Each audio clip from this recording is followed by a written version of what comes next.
on finit une arrestation, il y a quelque chose qui a un peu mal tourné, et quand on veut sortir, on a été bloqué pour chercher un autre terroriste, et d'un coup, tout le village s'est levé. Et il y a un moment donné, il y a quelqu'un qui doit sortir absolument, prendre une position, pour essayer de laisser aux autres soldats de se dégager.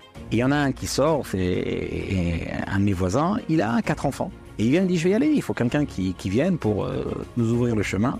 Et à ce moment-là, j'ai un soldat à moi avec un tatouage sur tout le bras, qui habite Tel Aviv, vraiment l'antinome peut-être de la personne. Il l'attrape par la veste, il lui dit, non, toi t'as des enfants, c'est moi qui va.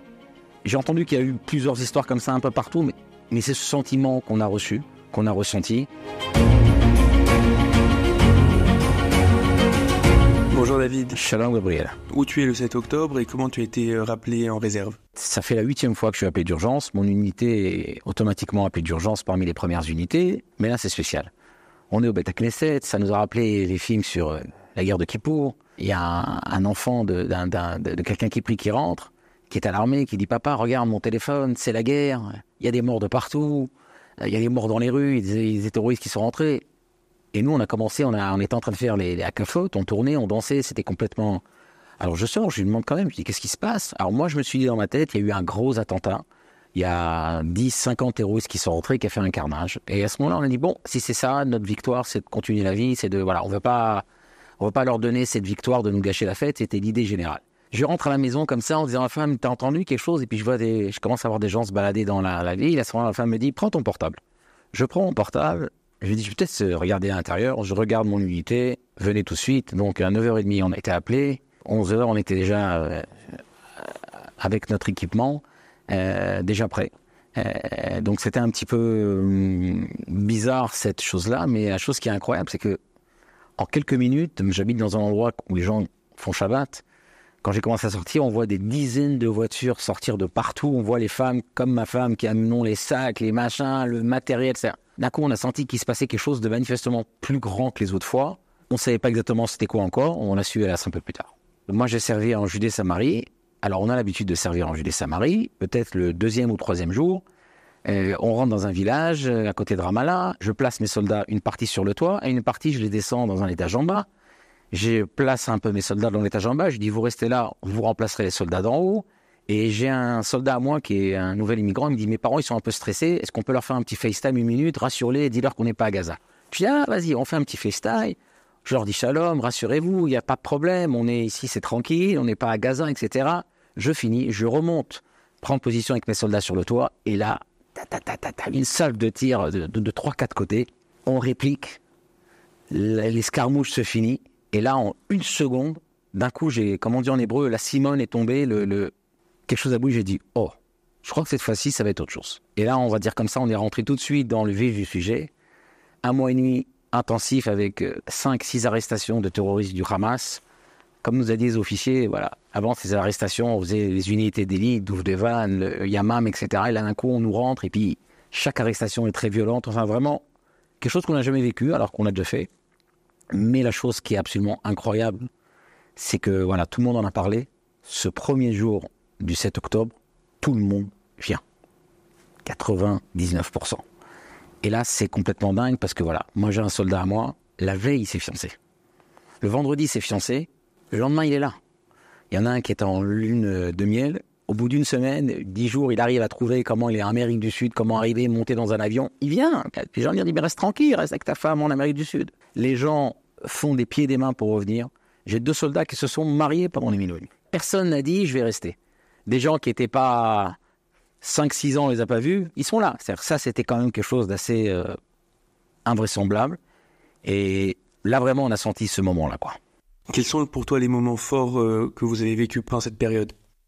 Moi, dans mon unité, j'ai le porte-parole de l'association la plus à gauche d'Israël. Et dans mon unité, il y a aussi quelqu'un qui est devenu célèbre, puisque c'était le responsable de la sécurité, le Kabbat de la fête à Nova. On peut dire ce nom, le Kana Federman, puisqu'il est connu aujourd'hui. Son père, c'est un des leaders de l'association la plus à droite d'Israël. Et le fait que les deux peuvent être dans la même unité, c'est complètement dingue. C'est complètement fou. Et au bout de 1 mois et demi, comme ça, quand les choses sont rentrées, il y a d'un coup 2 camions qui arrivent. Un camion de Haredim, d'ultra-orthodoxes, et un camion de Achim Meneshek, ces fameuses personnes qui ont manifesté contre le judaïsme, qui sont partis à Bnei-Brak, faire des manifestations, etc. Et les deux camions arrivent ensemble, et les deux sortent en même temps, je me suis dit, on a gagné. Et les deux se serrent la main comme ça, en disant, oui, on a quelque chose de plus fort. La première fois que je suis sorti aussi, ça faisait, je sais pas, 1 mois et demi qu'on était à l'armée. Je sors et avant de sortir, ma femme me donne un paquet, tu donneras à tes soldats. Elle écrit sur le paquet en hébreu, ne revenez qu'après la victoire. À la maison, il y a ma fille qui a son mari qui a combattu depuis le premier jour dans une unité d'élite, qui a perdu tous ses mefakdim.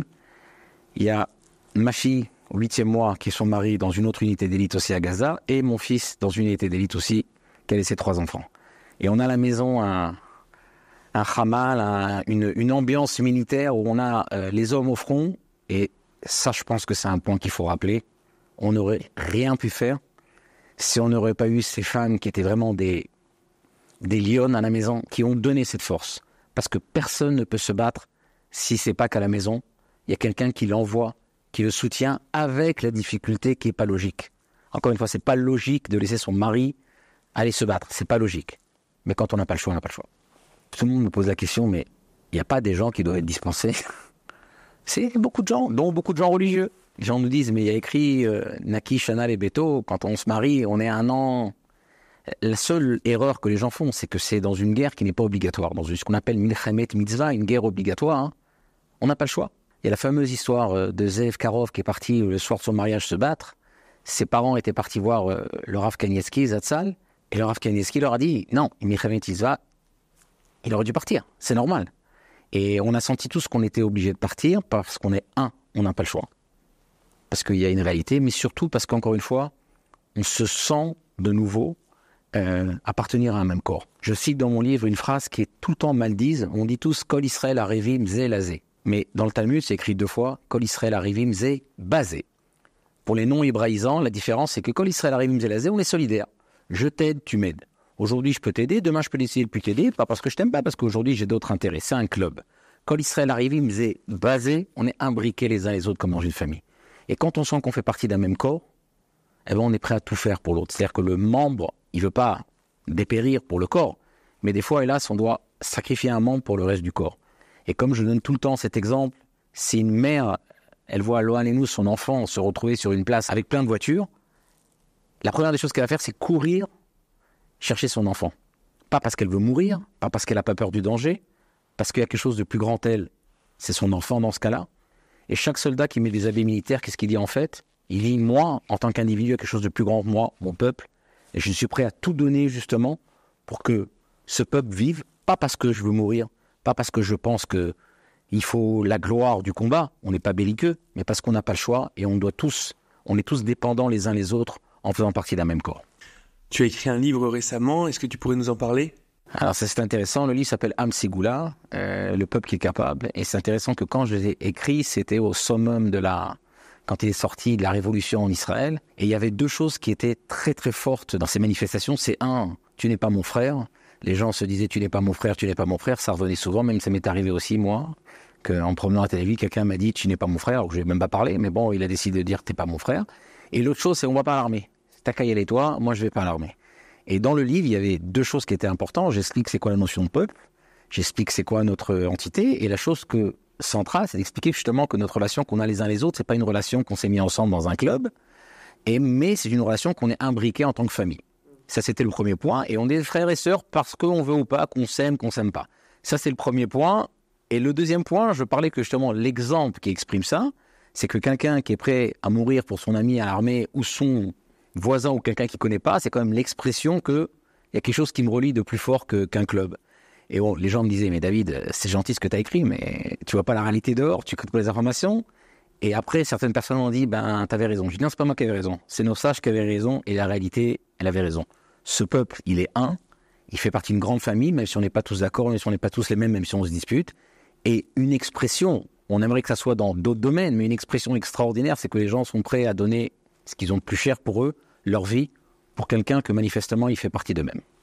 Qu'est-ce que tu répondrais à quelqu'un qui te dirait, avec tout le prix en fait que tu es en train de payer, les mois de service, le fait que tes gendres sont assis et tes fils sont assis à l'armée, est-ce que ça vaut le coup tout ça ?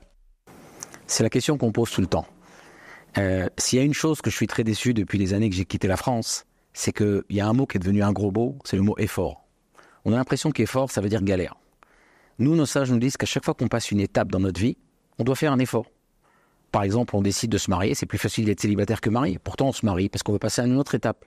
C'est plus facile d'être marié sans enfant que marié avec enfant. Pourquoi on a un enfant? Parce qu'on veut passer une étape. C'est plus facile d'être le simple employé d'une compagnie que d'en être le PDG. C'est-à-dire qu'à chaque fois qu'on passe une étape, il y a un effort.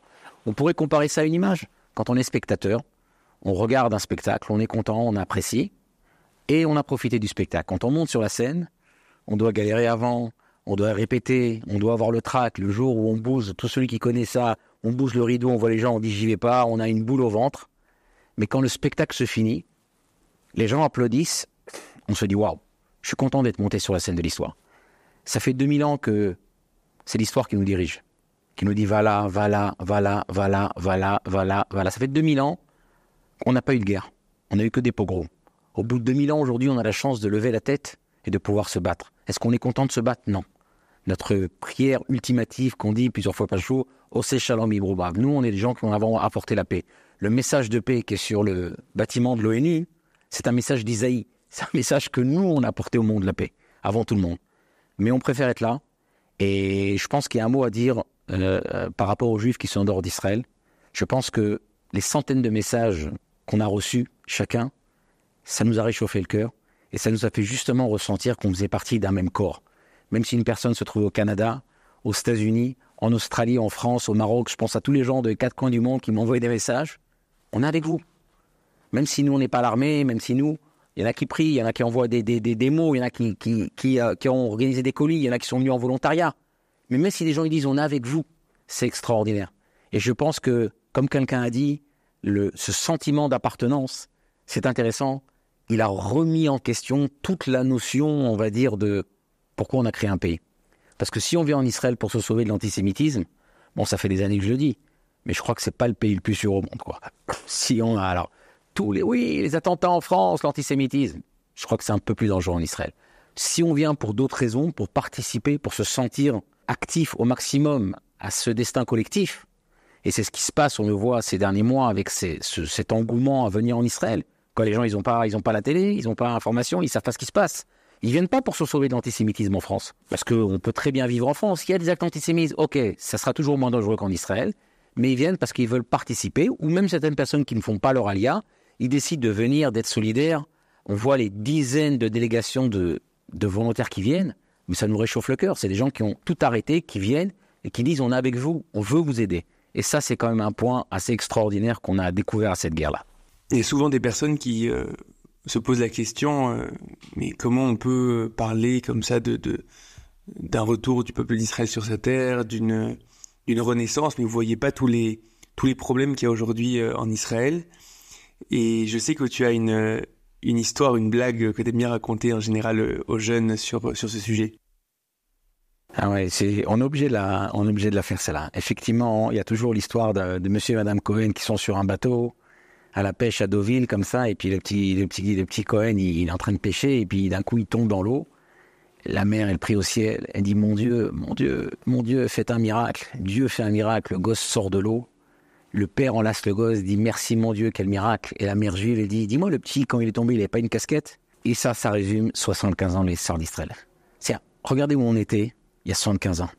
On n'est pas de pays, pas d'armée, pas d'école. Regardez où on était. Moi, ça fait 36 ans, on ne peut pas reconnaître Tel Aviv, on ne peut pas reconnaître Jérusalem. Il y a encore beaucoup à faire, il y a encore beaucoup de problèmes. C'est pas qu'on vit dans un monde idéal. Mais quel bonheur de participer à ça. Regardez ce qu'on a fait. On a encore beaucoup à faire, on a encore beaucoup à faire. Mais on est quand même très content de se retrouver là-dessus. Et comme j'ai toujours dit, j'avais dit dans mon livre, Am Ségoula, on est capable de quelque chose. Et jusqu'au 6 octobre, les gens me disaient, on est capable, mais pour l'instant, je vois peut-être le potentiel, mais je ne vois pas la réalité. Le peuple d'Israël, c'est pas celui du 6 octobre. Et c'est pas non plus celui du 7 octobre. Ce qui nous caractérise, c'est pas la Shoah, c'est pas les massacres, c'est pas les morts, même si on en a eu beaucoup. Le peuple d'Israël, c'est ce qui a ressorti de nouveau le 8 octobre.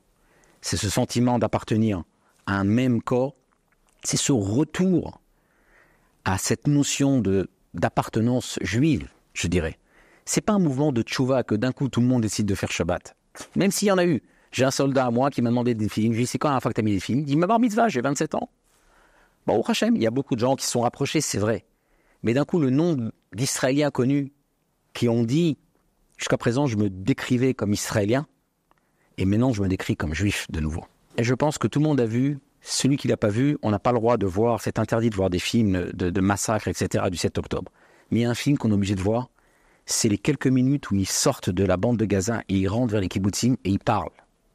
Et qu'est-ce qu'ils disent? On vient tuer des juifs, on vient libérer Jérusalem. Et d'un coup, les gens se sont dit, mais le combat, c'est pas un combat technique, un combat de territoire, un combat politique, un combat... C'est un combat d'essence. D'un coup, les gens nous ont dit, on a touché les gens parce qu'ils étaient juifs.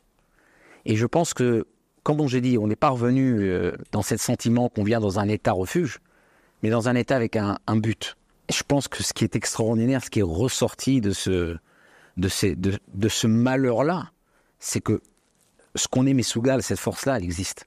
Elle est ressortie avec une force incroyable. Et c'est intéressant parce que tous les soldats qui sortent comme moi au bout de 4 mois d'armée, on sort dehors, on dit mais ils ont pas compris. Nous, on n'a pas parlé de la réforme. Mais de quoi vous parlez? Quoi, vous êtes venus tous d'accord? Non. Comme dans une famille, on peut ne pas être d'accord.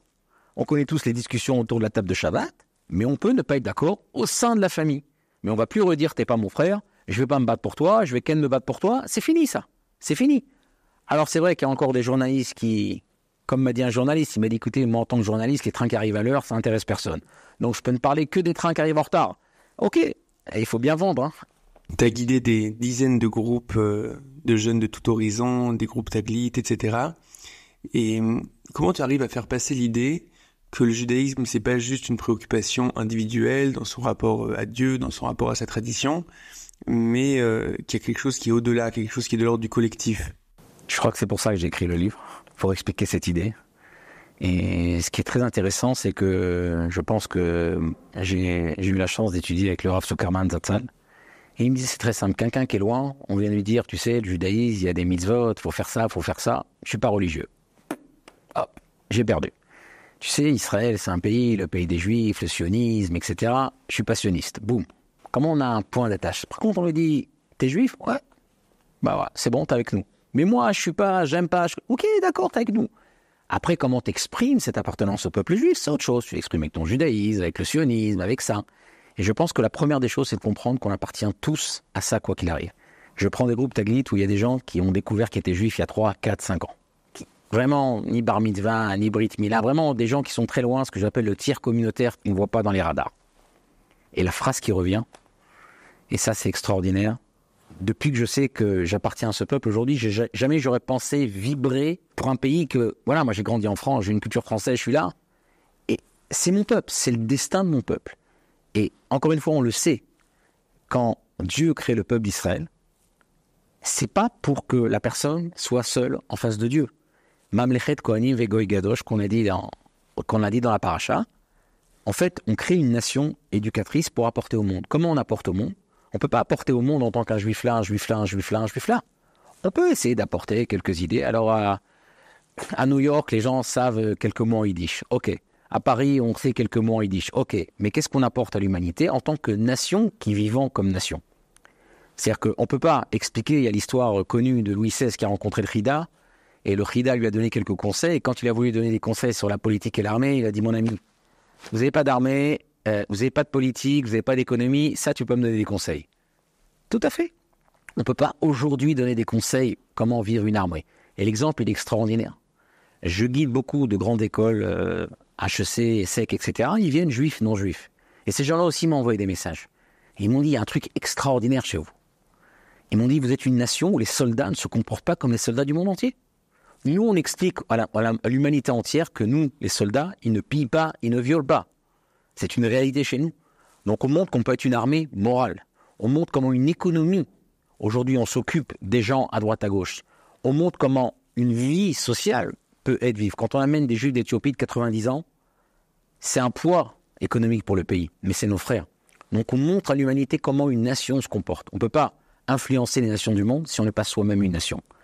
Et c'est pour ça que le Rambam le plus difficile pour beaucoup de personnes dans les lois de la Tchouva, quand elle nous dit « Kol haporesh midar ketzibour », celui qui se sépare de la collectivité, même s'il fait toutes les mitzvot, même s'il fait aucune faute, mais il n'est pas joyeux dans les joies du peuple, il n'est pas triste dans les tristesses du peuple. Il n'a pas de part au monde futur. Tout le monde dit, mais il n'a rien fait de mal.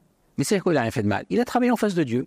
Il s'est levé le matin, il a dit, ok, qu'est-ce que je peux mettre comme point pour gagner mon Olam Haba? Mais c'est pas pour ça que Dieu nous a créés. Il nous a créés pour qu'on vive. D'ailleurs, c'est intéressant que quand on est au Har Sinaï au bout d'un an, il y a une phrase extraordinaire dans Dvarim. Rav lachem la shevet ba'arazé. Qu'est-ce que vous faites là? Mais on est bien, on est au collège, on a reçu la Torah, la Shrina, on est impeccable. Mais non, vous n'avez pas compris là. Maintenant, il faut rentrer dans le pays. Et d'ailleurs, c'est la faute des explorateurs.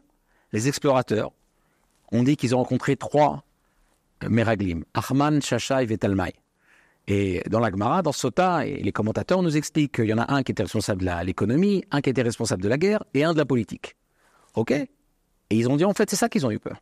On est dans le désert, on reçoit la manne, on ne s'occupe pas d'économie, de politique, d'armée. Et d'un coup, il faut rentrer dans un pays. Boum, la manne s'arrête, il faut commencer à planter, il faut commencer à se battre. C'est compliqué, mais c'est pour ça que Dieu nous a créés. Tu as parlé de la notion de modèle, du fait que le peuple d'Israël, l'État d'Israël peut être un modèle pour les autres nations. Tu as l'impression qu'on y est déjà? Ah non, on a du travail. Les gens qui pensent qu'on est arrivé maintenant, d'abord, on se contente jamais de la réalité telle qu'elle est. Mais on a beaucoup de travail, mais on regarde aujourd'hui où on est. Un des exemples que je donne tout le temps, comment Israël est un modèle pour le monde entier, c'est comment on s'occupe des personnes âgées. Moi, j'ai vu comment on s'occupe de mes parents Zichronam Livracha en France, et ici. Mais ici, on a un modèle pour le monde entier. Comment on s'occupe dans les hôpitaux, comment on s'occupe pour les encadrer à la maison. Mais on a un modèle, les gens du monde entier viennent nous voir. Je viens de voir comment vous occupez. L'agriculture. J'étais avec une grande école à Netafim, donc l'entreprise de goutte à goutte, qui nous raconte qu'il y a 650 millions de gens au monde qui mangent grâce à Israël. Et il nous dit, dans beaucoup de pays, on n'a pas de relations diplomatiques. Alors dans notre groupe, il y avait un musulman avec nous, il pose la question, il dit, vous travaillez avec tous les pays? Alors il me regarde et il me dit, bon, voilà ce que je peux dire. On travaille avec tous les pays sauf l'Iran, l'Irak, l'Afghanistan et la Syrie. Ça vous va? On est quelque chose dans le monde qu'on apporte certaines choses. Et ça, on peut l'apporter en tant que nation. Et ça vient de nos caractéristiques. Et ça, c'est, je pense, une des choses que les gens aujourd'hui sont fiers. Est-ce que tout est parfait en Israël? Est-ce qu'il n'y a pas de problème? Il y a encore beaucoup de choses à faire. Mais encore une fois, regardons, on était à 5 ans, regardez, il y a 10 ans. Alors je vais dire quelque chose qui va faire beaucoup sourire les gens de ma génération. Quand on est arrivé en Israël, les gens de ma génération, l'Israélien ne savait pas c'était quoi du café, il ne savait pas c'était quoi du vin, il ne savait pas c'est quoi de la viande. Aujourd'hui, les Israéliens sont des champions du café, sont des champions de la viande, sont des champions de toutes les lettres. C'est-à-dire qu'on avance. Alors là, on a donné des exemples extérieurs. Mais le pays, il avance, il n'est pas comme il était avant. C'est-à-dire, on ne peut pas regarder le pays en se disant « Quoi, mais vous avez vu ce que vous avez à faire ?» Oui, on a encore beaucoup à faire. On a encore beaucoup à faire. Mais aujourd'hui, on voit déjà que le modèle, il avance quand même sur une direction qui est quand même beaucoup plus intéressante. La France, c'est très bien, on peut très bien y vivre, mais ils viennent ici parce qu'ils veulent se retrouver. Et quand les gens, justement, retrouvent leurs sources et comprennent de nouveau qu'ils vivent une aventure extraordinaire de participer à ce peuple qui retourne sur sa terre en tant que nation, ben c'est ça qui nous donne la force. C'est pas parce qu'on déteste la France. La France, elle est très bien. Mais pour nous, on passe une autre époque. Et comme on a dit, être spectateur, c'est agréable, mais monter sur la scène et jouer sur la scène, avec le prix que ça a, c'est un sentiment qui est unique. De la manière que c'est sympa d'être marié sans enfant parce qu'on n'a pas de contraintes. Mais le jour où on tient son enfant, c'est quelque chose qu'on ne peut pas expliquer à quelqu'un qui n'a pas eu d'enfant.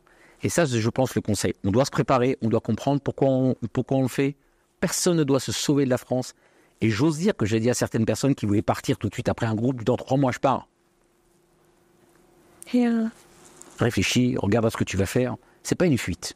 Si tu pars 6 mois après, il ne va rien se passer.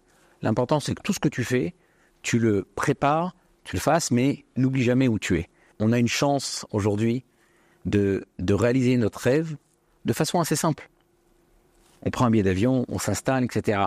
S'il y a quelques dizaines d'années, les gens venaient, ils s'installaient dans des tentes, ils n'avaient pas de quoi manger, etc.